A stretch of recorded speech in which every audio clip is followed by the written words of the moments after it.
السلام علیکم ورحمۃ اللہ وبرکاتہ۔ ناظرین، آج کی ویڈیو کا عنوان ہے سب سے پہلا قاتل و مقتول۔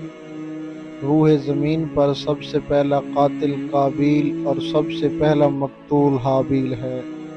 قابیل و حابیل یہ دونوں حضرت آدم علیہ السلام کے فرزند ہیں۔ ان دونوں کا واقعہ یہ ہے کہ حضرت حوا کے حمل میں ایک لڑکا اور ایک لڑکی پیدا ہوتے اور ایک حمل کے لڑکے کا دوسرے حمل کی لڑکی سے نکاح کیا جاتا تھا۔ اس دستور کے مطابق حضرت آدم علیہ السلام نے قابیل کا نکاح لیوزا سے جو حابیل کے ساتھ پیدا ہوئی تھی اور حابیل کا نکاح اقلیمہ کے ساتھ جو قابیل کے ساتھ پیدا ہوئی تھی کرنا چاہا، مگر قابیل اس پر راضی نہ ہوا، بلکہ اقلیمہ زیادہ خوبصورت تھی، اس لیے وہ اس کا طلبگار ہوا۔ حضرت آدم علیہ السلام نے اس کو سمجھایا کہ چونکہ اقلیمہ تیرے ساتھ پیدا ہوئی ہے اس لیے وہ تیری بہن ہے، اس کے ساتھ تیرا نکاح نہیں ہو سکتا، مگر قابیل اپنی ضد پر اڑا رہا۔ بالآخر حضرت آدم علیہ السلام نے یہ حکم دیا کہ تم دونوں اپنی اپنی قربانیاں خدا بند قدوس کے دربار میں پیش کرو، جس کی قربانی قبول ہو گئی وہی اقلیمہ کا حقدار ہوگا۔ اس زمانے میں قربانی کی قبولیت کی یہ نشانی تھی کہ آسمان سے ایک آگ اتر کر اس کو کھا لیا کرتی تھی۔ چنانچہ قابیل نے گائیوں کے کچھ بال اور حابیل نے ایک بکری قربانی کے لیے پیش کی۔ آسمانی آگ نے حابیل کی قربانی کو کھا لیا اور قابیل کے گائیوں کو چھوڑ دیا۔ اس بات پر قابیل کے دل میں بغض و حسد پیدا ہو گیا اور اس نے حابیل کو قتل کر دینے کی ٹھان لی اور حابیل سے کہہ دیا کہ میں تجھ کو ضرور قتل کر دوں گا۔ حابیل نے کہا کہ قربانی قبول کرنا اللہ عز و جل کا کام ہے اور وہ متقی بندوں کی ہی قربانی قبول کرتا ہے۔ اگر تو متقی ہوتا تو ضرور تیری قربانی قبول ہوتی۔ ساتھ ہی حابیل نے یہ بھی کہہ دیا کہ اگر تو میرے قتل کے لیے ہاتھ بڑھائے گا تو میں تجھ پر اپنا ہاتھ نہیں اٹھاؤں گا، کیونکہ میں اللہ عز و جل سے ڈرتا ہوں۔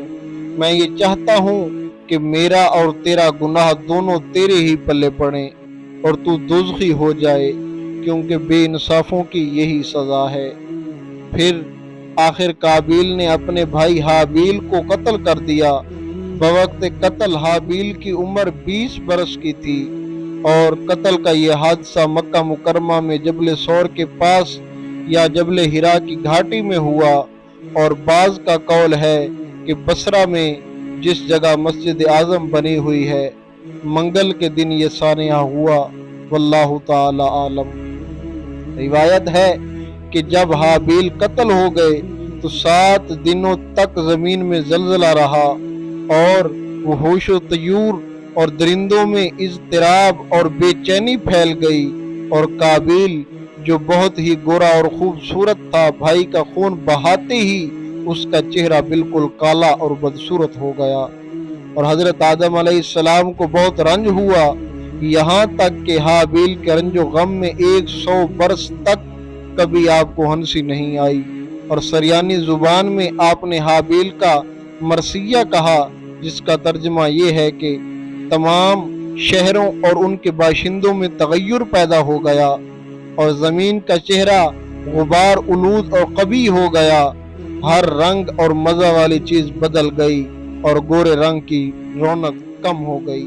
حضرت آدم علیہ السلام نے شدید غضبناک ہو کر قابیل کو بھٹکار کر اپنے دربار سے نکال دیا، اور وہ بدنصیب اقلیمہ کو ساتھ لے کر یمن کی سرزمین عدن میں چلا گیا۔ وہاں ابلیس اس کے پاس آ کر کہنے لگا، حابیل کی قربانی کو آگ نے اس لیے کھا لیا کہ وہ آگ کی پوجا کیا کرتا تھا، لہذا تم بھی ایک آگ کا مندر بنا کر آگ کی پرستش کیا کر۔ چنانچہ قابیل پہلا وہ شخص ہے جس نے آگ کی عبادت کی اور یہ روح زمین پر پہلا شخص ہے جس نے اللہ عز و جل کی نافرمانی کی، اور سب سے پہلے زمین پر خون ناحق کیا، اور یہ پہلا وہ مجرم ہے جو جہنم میں سب سے پہلے ڈالا جائے گا۔ اور حدیث شریف میں ہے کہ روح زمین پر قیامت تک جو بھی خون ناحق ہوگا، قابیل اس میں حصے دار ہوگا، کیونکہ اسی نے سب سے پہلے قتل کا دستور نکالا۔ اور قابیل کا انجام یہ ہوا کہ اس کے ایک لڑکے نے جو کہ اندھا تھا اس کو ایک پتھر مار کر قتل کر دیا، اور یہ بد نصیب نبی زادہ ہونے کے باوجود آگ کی پرستش کرتے ہوئے کفر و شرک کی حالت میں اپنے لڑکے کے ہاتھ سے مارا گیا۔ حابیل کے قتل ہو جانے کے 5 برس بعد حضرت شیث علیہ السلام پیدا ہوئے، جبکہ حضرت آدم علیہ السلام کی عمر شریف 130 برس کی ہو چکی تھی۔ آپ نے اس ہونہار فرزند کا نام شیث رکھا۔ یہ سریانی زبان کا لفظ ہے اور عربی میں اس کا معنی ہبۃ اللہ یعنی اللہ کا عطیہ ہے۔ حضرت آدم علیہ السلام نے 50 صحیفے جو آپ پر نازل ہوئے تھے ان سب کی حضرت شیث علیہ السلام کو تعلیم دی اور ان کو اپنا خلیفہ اور سجادہ نشین بنایا، اور ان کی نسل میں خیر و برکت ہونے کی دعائیں مانگی۔ ہمارے حضور خاتم النبیین صلی اللہ علیہ وسلم انہی حضرت شیث علیہ السلام کی اولاد میں سے ہیں۔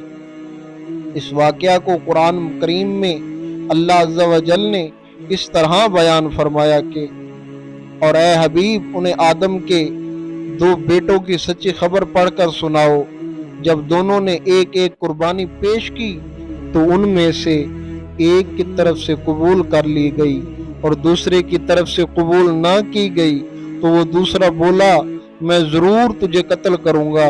پہلے نے کہا اللہ صرف ڈرنے والوں سے قبول فرماتا ہے، بے شک اگر تو مجھے قتل کرنے کے لیے میری طرف ہاتھ بڑھائے گا تو میں تجھے قتل کرنے کے لیے اپنا ہاتھ تیری طرف نہیں بڑھاؤں گا۔ میں اللہ سے ڈرتا ہوں جو سارے جہانوں کا مالک ہے۔ میں تو یہ چاہتا ہوں کہ میرا اور تیرا گناہ دونوں تیرے اوپر ہی پڑیں، تو دوزخی ہو جائے، اور ظلم کرنے والوں کی یہی سزا ہے۔ درس ہدایت، اس واقعہ سے چند ہدایتوں کے سبق ملتے ہیں۔ نمبر 1، دنیا میں سب سے پہلا جو قتل اور خون ناحق ہوا وہ ایک عورت کے معاملہ میں ہوا، لہٰذا کسی عورت کے فتنہ عشق میں مبتلا ہونے سے خدا کی پناہ مانگنی چاہیے۔ نمبر 2، قابیل نے جذبہ حسد میں گرفتار ہو کر اپنے بھائی کو قتل کر دیا۔ اس سے معلوم ہوا کہ حسد انسان کی کتنی بری اور خطرناک قلبی بیماری ہے۔ اس لیے قرآن مجید میں من شر حاسد اذا حسد فرما کر حکم دیا گیا کہ حاسد کے حسد سے خدا کی پناہ مانگتے رہو۔ نمبر 3، خون ناحق کتنا بڑا جرم عظیم ہے کہ اس جرم کی وجہ سے ایک نبی کا فرزند اپنے باپ حضرت آدم علیہ السلام کے دربار سے راندہ درگاہ ہو کر کفر و شرک میں مبتلا ہو کر مر گیا، اور قیامت تک ہونے والا ہر خون ناحق میں حصہ دار بن کر عذاب جہنم میں گرفتار ہو گیا۔ نمبر 4، اس سے معلوم ہوا کہ جو شخص کوئی برا طریقہ ایجاد کرے تو قیامت تک جتنے لوگ اس برے طریقے پر عمل کریں گے سب کے گناہ میں وہ برابر کا شریک اور حصے دار بنے گا۔ نمبر 5، اس سے یہ بھی معلوم ہوا کہ نیکوں کی اولاد کا نیک ہونا کوئی ضروری نہیں ہے، نیکوں کی اولاد بری بھی ہو سکتی ہے، کیونکہ حضرت آدم علیہ السلام خدا کے مقدس نبی اور صفی اللہ ہیں، مگر ان کا بیٹا قابیل کتنا خراب ہوا وہ آپ سن چکے۔ ہمیشہ ہر شخص کو چاہیے کہ فرزند صالح اور نیک اولاد کی دعائیں خدا سے مانگتا رہے۔ واللہ تعالی عالم۔ آپ جڑے رہیں ہمارے YouTube چینل کے ساتھ۔ اگلی ویڈیو تک کے لیے اللہ حافظ۔